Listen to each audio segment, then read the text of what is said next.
Esta conversación está siendo presentada en el marco del ciclo Mitos y Verdades de Danilo Antón, del canal de Fogón en Fogón y de la radio cooperativa.uy. El tema que nos preocupa en esta conversación, y que es un concepto que se ha generado hace muchos años, que está integrado en algunas religiones, que nos ha acompañado a lo largo de la historia, es el concepto de la entidad del mal, a veces llamado diablo, Satanás, Mefistófeles, Belcebú u otras denominaciones análogas. En primer lugar, trataré de explicar que no todas las creencias religiosas incorporan a esta entidad terrible, perversa o amenazadora. Es más, en la mayoría de las culturas, este tipo de deidad no existe.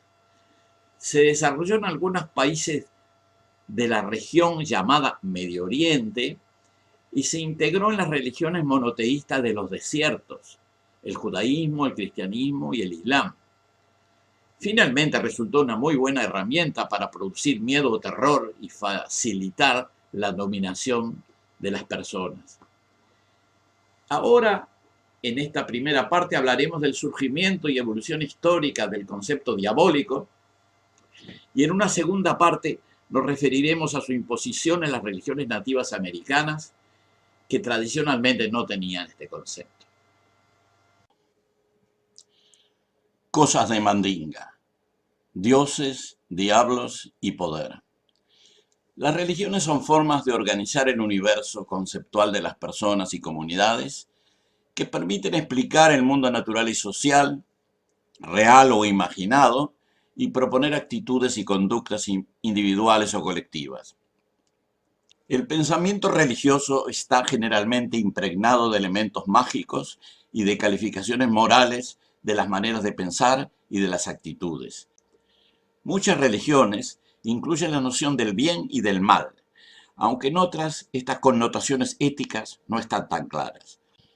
La noción de diablo o demonio, entendidos como personificación del daño o la maldad, que en distintos contextos históricos recibieron varios nombres, como Satanás, Mefistófeles o Belcebú, se expresó claramente en algunas religiones monoteístas, como el judaísmo, el cristianismo y el islam.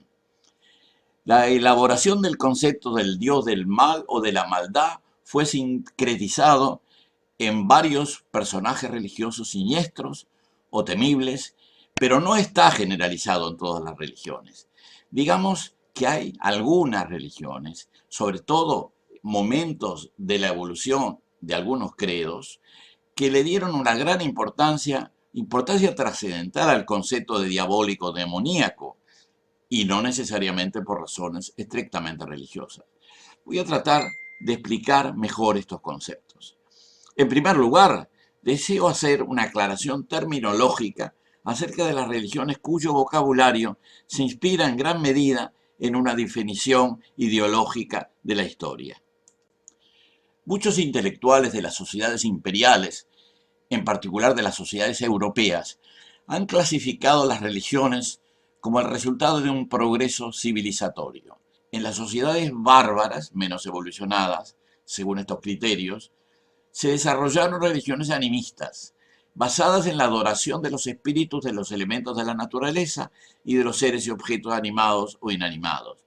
De allí se pasaría a las sociedades agrourbanas, organizadas en estados, que suelen desarrollar sistemas religiosos llamados politeístas, donde el número de deidades es limitado a entidades que pueden ser denominadas dioses, y finalmente las religiones monoteístas, que supuestamente, de acuerdo a esta clasificación, representan el escalón más elevado de esta evolución y se organizan en la adoración de un solo Dios, a menudo omnisapiente y todopoderoso.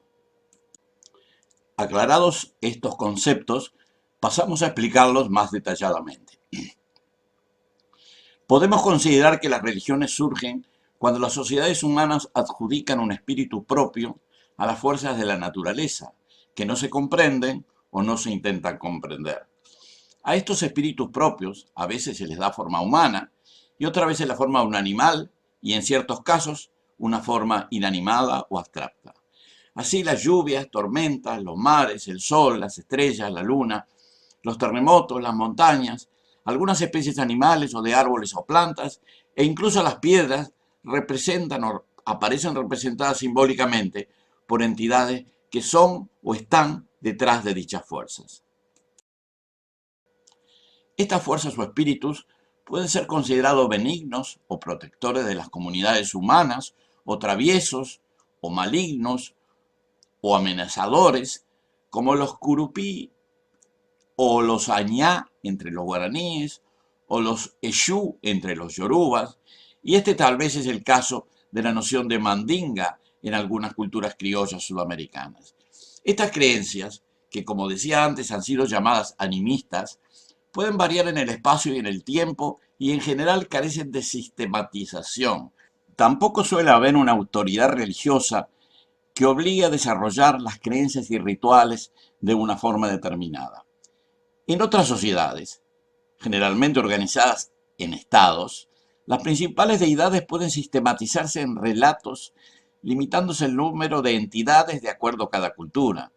En estas sociedades, las autoridades estatales o religiosas definen los relatos, los personajes y los rituales, transformándolos en oficiales y muchas veces obligatorios. Estos relatos y personajes míticos, generalmente denominados panteones míticos, tienen historias y comportamientos característicos. A menudo las deidades se antropomorfizan y con apariencias y comportamientos análogos a los seres humanos. Estos relatos suelen ser complejos y variados según la región o el momento histórico, pero en cada momento y lugar son oficializados y generalmente impuestos por las autoridades político-religiosas. A este conjunto de relatos, unificados en un sistema, se le suele llamar mitología, y cuando las deidades principales están aceptadas y adoptadas a nivel estatal o de las autoridades religiosas, se habla de politeísmo. Del mismo modo que sucede en las sociedades llamadas animistas, estos espíritus, a veces con jerarquía de deidades importantes, pueden ser benignos o protectores o amenazadores, pero no siempre aparecen figuras de tipo demoníaco o diabólico claramente definidos. Es el caso del sistema religioso griego, cuyo panteón está compuesto por varios dioses con sus respectivas competencias, digamos, funcionales, como Zeus y su esposa Hera, que presiden el mundo mitológico desde el monte Olimpo, o como Poseidón, a quien le competen los mares. Hades, por su parte, se ocupa del inframundo. Hermes, de transmitir mensajes. Dionisios, del surgimiento anual de la vida y las sustancias embriagantes. Hefesto, el dios del fuego, etc. Hades está a cargo del inframundo, pero sin una actitud de juzgamiento, porque en Grecia la noción de diablo, tal como la desarrolló el cristianismo en tiempos ulteriores, no existía. Había una deidad que podríamos llamar traviesa, que podía ocasionar daños, que era el dios Pan, pero que no tenía ni cerca las connotaciones del diablo de los dogmas monoteístas que luego se volverían dominantes. De la misma forma, en Roma tampoco había una noción de demonio o diablo. En algunos textos, tanto griegos como romanos, se menciona una deidad de las fuerzas oscuras nombrada Arimanios, que era de origen persa, al igual que el mitraísmo. Este último culto, el mitraísmo, está relacionado con el zoroastrismo, del cual sería una especie de herejía. Recordamos que en el zoroastrismo, que sostenía la existencia de una dualidad bien-mal, sí había una entidad demoníaca denominada Angra Mainyu. El mitrismo o el mitraísmo tuvo alguna influencia en las religiones romanas, pero luego de un corto periodo de auge se fue extinguiendo. Del mismo modo, entre los yorubas en África, antes del contacto con los cristianos o musulmanes, tampoco había un personaje diabólico definido. Al lado de Oshalá, dios supremo, de Ogún, dios de la guerra, Yemanjá, diosa del mar y la fertilidad, y de Yamsá, diosa del poder y las tormentas, estaban los Exú, que en cierto modo, al igual que Pan, se ocupaban de algunas desgracias como la pobreza, las sequías y las epidemias, pero no era un dios demoníaco. En algunos pueblos hubo una tendencia a jerarquizar unas deidades sobre otras, y del politeísmo, donde hay muchas deidades, se pasa gradualmente a lo que podríamos llamar oligoteísmo, donde hay algunos dioses centrales que adquieren importancia superlativa frente a las demás deidades que pasan a segundo plano, llevando en ciertas culturas, sobre todo aquellas que habitan en zonas de escasa biodiversidad, por ejemplo las zonas áridas, que integren o sincreticen las diferentes deidades en una sola. Y en este caso se llega a un sistema religioso centrado en una sola deidad, lo que habitualmente se denomina monoteísmo. Esa única deidad, que en algunas sociedades era femenina, pero con el tiempo en muchas otras adoptaron una personificación masculina, suele ser todopoderosa, porque reúne toda la magia de las antiguas deidades en una sola. Frecuentemente este Dios único también aparece como administrador de justicia, decide lo que está bien y mal, puede tener sentimientos humanos como de amor y odio, e incluso intervenir en los conflictos de las personas. Como en todos los grupos humanos, en las sociedades monoteístas en desarrollo, ocurren fenómenos naturales o humanos que ocasionan daños o son perjudiciales.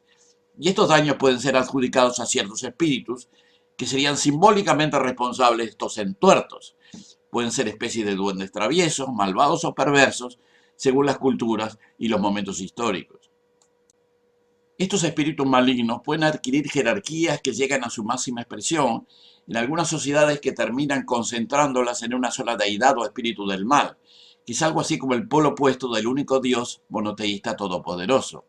Claro que al aparecer esta figura antagónica, el Dios todopoderoso no lo es tanto.